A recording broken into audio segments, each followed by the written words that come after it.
Okay, so it's been a while since I've done a video. This is actually the first video I've done since my trip back from Maryland. And what I really wanted to do was part 3 of my reptile room tour with snakes, but a couple of the snakes are shedding, so I'm just going to do a little update. Starting off with the baby beardies, and as you can see they have gotten enormous. Now I've got them divided into 4 different tanks because they're getting so big they can't all live together, obviously. So I got 5 in here. This tank used to be a fish tank, but I'll get to that in a minute. Then I got 4 more in here, the 4 biggest. I think this guy right here might be, probably this one. Looks the largest today anyway. And then he's got poop on his back. I gotta clean that off. Okay, so there's 4 in there, 5 in there. I have 1 in here. And then another one in here. Now the reason I have these 2 in their own enclosures is because this is the one I was planning on keeping. Even though he seems a little ornery, he's not friendliest little dragon, but he's pretty. And then this one, oh boy, this one was attacked by one of the other beardies and is now missing a limb right there. So gosh, that happened about 2 weeks ago. Yeah, 2 weeks ago, I think exactly. Took her to the vet. It was too badly mangled to save. The vet amputated it.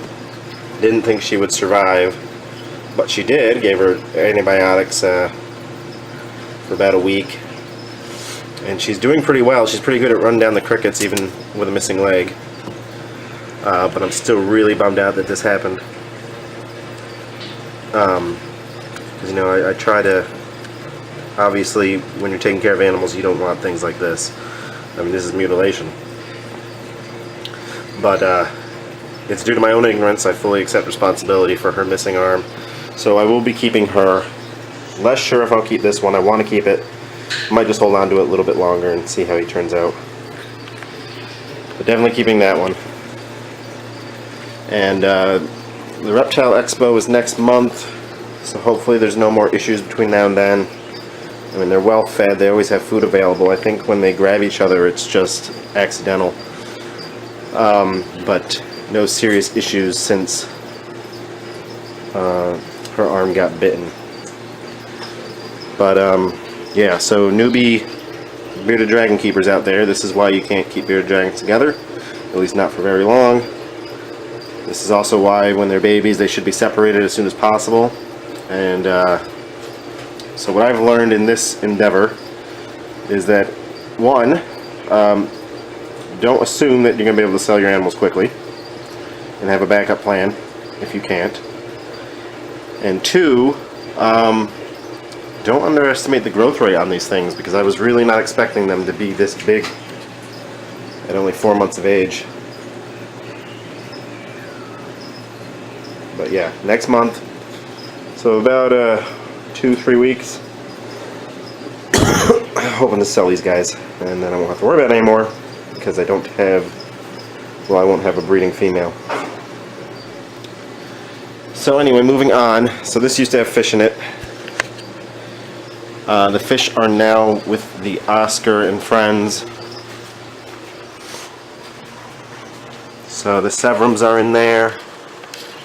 I really got to clean the water stains on the glass. Severum 1, Severum 2, upside down catfishes down there in that tube, and then the other catfish, there it goes. So I moved them over here because, well, the one tinfoil barb died, but then not long after that my African featherfin catfish died, I assume from old age. I had it for about 5 years and it was an adult when I got it, so I don't know how old it was. And I'm kind of short of breath because I'm getting over a cold. And anyway, so I decided it would be one less tank to take care of, and I would put the fish from the 40-gallon in here.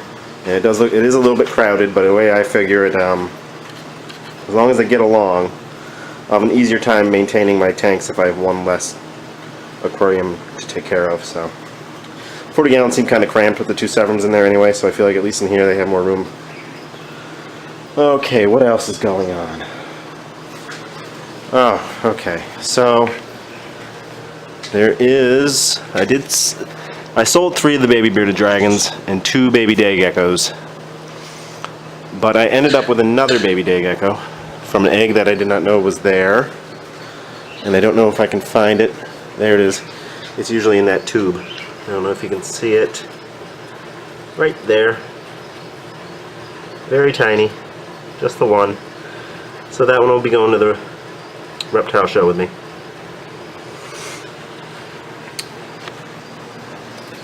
And then the crested geckos, who are also growing pretty fast. And there are 6 of them now. I have 2 eggs left waiting for them to hatch, and these will also be going to the show with me. So I'll have quite the, this is the first show I'll be vending at, so this will be quite the experience. Look at these little cuties.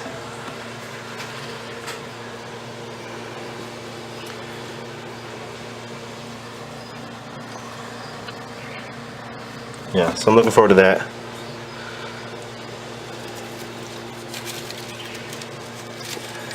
And so far they all still have their tails, which I am very thankful for.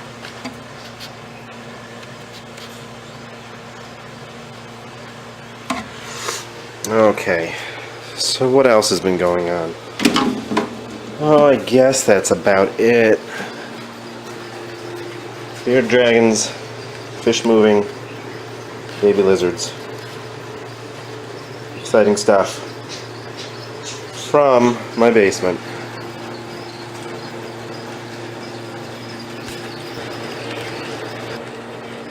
Yep, so that's Harvey, and he's doing exactly what it looks like he's doing.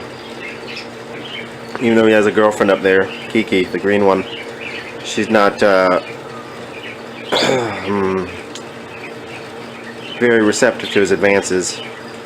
So he takes out his frustrations on that perch, and he does that like most of the day. In fact, the whole reason we even got him a female was because he was going to town on all his toys and perches and hands, people's hands. He'd get down with them. So we got him the girlfriend, keep him company, maybe vent some frustrations. But yeah, so much for that. They've been together for almost 2 years, and I've never seen them breeding. But he really likes that perch, that's for sure.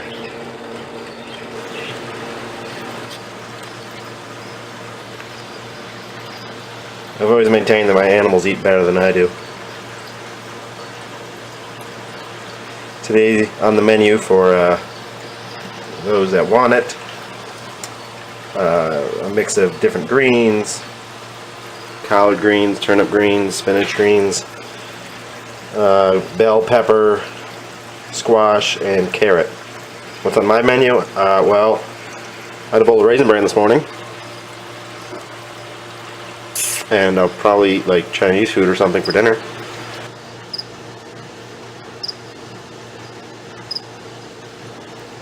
There you go.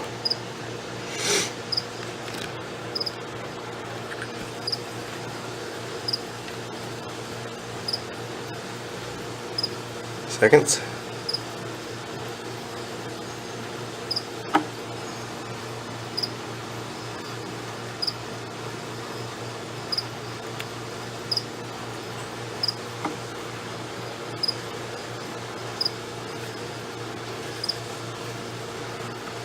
And I'd like it if you took at least one more.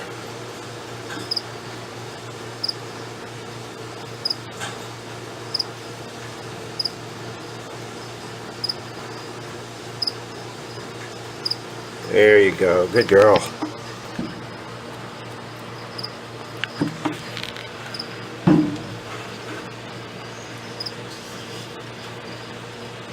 I'll try for a number 4.